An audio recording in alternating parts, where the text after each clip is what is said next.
Okay, we're factoring a trinomial, and this is not a perfect square trinomial. It's not an a equals 1, so this is a regular trinomial, and so we're going to have to use the PSF method. Or you could use trial and error, but I'm just going to talk about PSF. So what PSF is, product, and the product stands for the product of the first and last term. So we're just going to multiply the first term times the last term, and that gives me 90b squared. S stands for sum, and that's the middle term. Okay, so the middle term is negative 47b. And what do we mean by sum? We mean, well actually when we look at the factors, we're going to get two numbers. Their sum is going to be negative 47, their product is going to be 90b squared. Okay, they also happen to be a product of the first and last terms. Okay, so the factors are, what are the factors of 90 that give us 47? And, you know, so when you first look at this, you think, well, 9 times 10. But if you add them together, you're getting 19. All right, well, how about 5 times 18? And that adds up to give us 23. That doesn't really work. So 2 and 45, well, that works perfectly. 2 times 45 is 90. 2 added to 45 is 47. So that seems to work.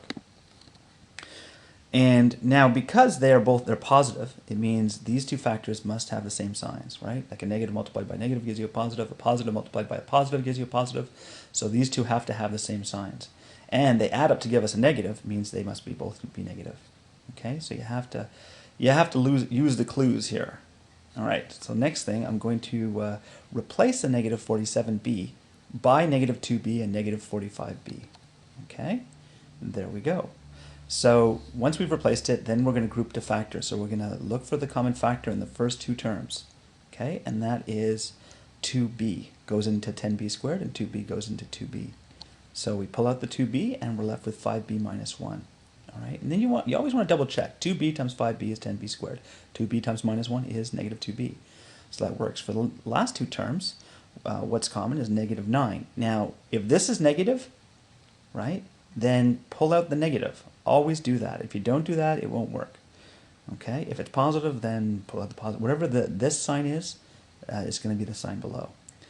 All right, so what's common between 45b and 9 is 9. So we pulled out negative 9. Negative 9 times 5b is negative 45b. Negative 9 times negative 1 is positive 9.